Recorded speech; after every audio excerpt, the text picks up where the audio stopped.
আসসালামু আলাইকুম ওয়া রাহমাতুল্লাহি ওয়া বারাকাতুহু নাহমাদুহু ওয়া নুসাল্লি আলা রাসূলিল কারীম আম্মা বাদ। ডিয়ার ফ্রেন্ডস, আশা করি প্রত্যেকেই ভালো আছেন।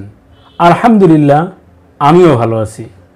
তো বন্ধুরা, আজকে যে বিষয়টি নিয়ে হাজির হয়েছি তা সম্ভবত আজকে প্রথম আমার কাছ থেকেই শুনছেন। আমি খুব দৃঢ়তার সাথে এবং কনফিডেন্সের সাথেই বলছি। কেন? সাধারণত যারা প্রাইভেট সমস্যা নিয়ে আলোচনা করে থাকেন, সাধারণত কিভাবে প্রাইভেট সমস্যাগুলোকে দূর করা যায়, কামশক্তিকে বাড়ানো যায়, যাদের শুক্র বা বীর্য পাতলা এটিকে কিভাবে দূর করা যায়, যাদের আকাঙ্ক্ষার হ্রাসজনিত সমস্যা রয়েছে এগুলো কিভাবে দূর করা যায়, এগুলো নিয়ে আলোচনা করে থাকেন। তো আমি আজকে যে বিষয়টি নিয়ে হাজির হয়েছি তা হলো এই উত্তেজনা বা অধিক কামশক্তিকে দমিয়ে রাখবেন কিভাবে। তো বন্ধুরা, অনেকেই বা শিহরে উঠেছেন, হাকিম সাহেব এটি কি বলছেন? আমাদের তো কামশক্তি বাড়াতে হবে, আমাদের তো ক্ষমতাকে দ্বিগুণ থেকে 3 গুণ বা আরও অনেক বেশি করতে হবে। হাকিম সাহেব হ্রাস করার কথা কেন বলছেন? জি বন্ধুরা, আল্লাহ সুবহানাহু ওয়া তাআলা দুনিয়াতে একটি ভারসাম্য পরিবেশ বজায় রাখার জন্য সব পন্থাই তার বান্দাদের জন্য দিয়েছেন। তো বন্ধুরা, এই হ্রাস কেন করতে হবে? তো বন্ধুরা, এই হ্রাস কেন করতে হবে সেই কথা বলতে গিয়ে যেটা বলতে হয় যে আল্লাহ সুবহানাহু ওয়া তাআলা দুনিয়ার মধ্যে মানব জাতির বংশধারাকে বজায় রাখার জন্য নারী পুরুষকে সৃষ্টি করেছেন। যদি কোনো পুরুষ নারীর দ্বারা আকৃষ্ট না হয়, এটা কিন্তু আল্লাহ সুবহানাহু ওয়া তাআলার দেওয়া প্রদত্ত নিয়মতের বিরোধী একটি কাজ। কোনো নারী যদি পুরুষের দ্বারা আকৃষ্ট না হয়, এটিও কিন্তু আল্লাহ সুবহানাহু ওয়া তাআলার যে একটা ধারাবাহিকতা দেওয়া, দুনিয়াতে বংশগতির ধারা বজায় রাখার যে একটা পন্থা, এটিও কিন্তু ভেঙে যাবে। তো অবশ্যই এই কামশক্তি থাকতে হবে, কিন্তু অধিক কামশক্তি, অধিক উত্তেজনা এটি কিন্তু খুবই ক্ষতিকর। কখন ক্ষতিকর? যখন একটি যুবক তার বিয়ের বয়স হয়ে গিয়েছে, কিন্তু এই যুবক বিবাহ করতে পারছে না। হতে পারে তার বেকারত্বের কারণে, হতে পারে তার সম্পদের স্বল্পতা। তো এমনিভাবে কোনো একটি মেয়ের বিবাহ উপযোগী কোনো মেয়ে কোনো একটি পরিবারে রয়েছে, ওই পরিবারের পিতামাতা তাকে উপযুক্ত সময়ে বিবাহ দিতে পারছেন না। এর বাহিরে গিয়ে বলতে হয় যে পুরুষ তার পরিবার পরিজনের আহার জোগাতে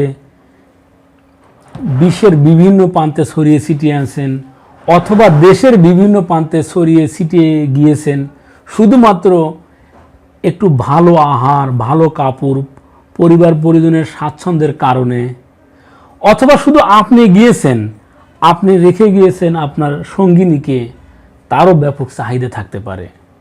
তো সেক্ষেত্রে কোনো প্রকার ক্ষতিকারক কোনো ঔষধ সেবন ব্যতীতই এরকম উৎকট উত্তেজনা, অধিক কামশক্তি কিভাবে নিয়ন্ত্রণে রাখবেন? বন্ধুরা, আমার কথাটি আমি সাবলীলভাবে বোঝানোর জন্য অনেকগুলো কথা বললাম। শুধু উৎকট কামশক্তি, অধিক চাহিদাকে কিভাবে নিয়ন্ত্রণে রাখা যায়, হ্রাস টেনে ধরা যায়, যেটি হুজুর পাক সাল্লাল্লাহু আলাইহি ওয়াসাল্লাম উম্মতকে শিক্ষা দিয়েছেন। হে যুবক, খুব দ্রুত বিবাহ করো, যদি সম্ভব না হয় তাহলে রোজা রাখো। তো বন্ধুরা, অবশ্যই রোজা রাখবেন, পাশাপাশি আরও অধিক এই কামশক্তিকে দমিয়ে রাখার জন্য আপনি যে ভেষজটি সেবন করলে আপনার এই উৎকট অধিক চাহিদাকে দমিয়ে রাখতে পারবেন, আমি মূলত সেই ভেষজের কথাই বলছি। তো বন্ধুরা, আপনার এই যৌবনকে, আপনার এই চাহিদাকে নিয়ন্ত্রণ রাখার জন্য যে ভেষজটির আমি আপনাদেরকে অ্যাপ্লাই করতে বলবো, সেটি আপনাদের অতি পরিচিত একটি ভেষজ। আপনারা অবশ্যই বেল নামক উদ্ভিদকে চেনেন। বেলের কথা শুনলেই আমাদের শরবতের কথা মনে হয়, বেল শুটের কথা মনে হয়। তো বেলের কোনো অংশই এখানে ব্যবহারযোগ্য নয়, এটি হচ্ছে বেল বৃক্ষের পাতা।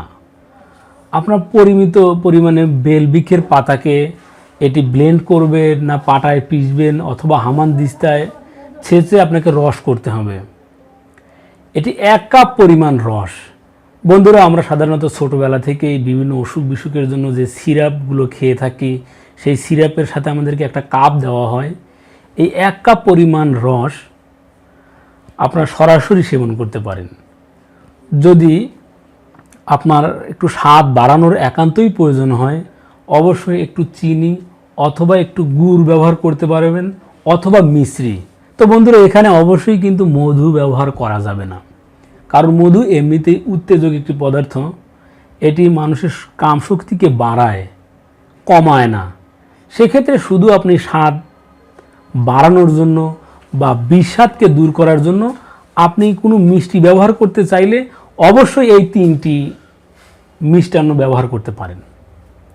তো বন্ধুরা, এইভাবে নিয়মিত সেবন করলেই দেখবেন যে আপনার এই প্রাইভেট চাহিদা বা শারীরিক এই চাহিদাটা অনেক নিয়ন্ত্রণে থাকবে।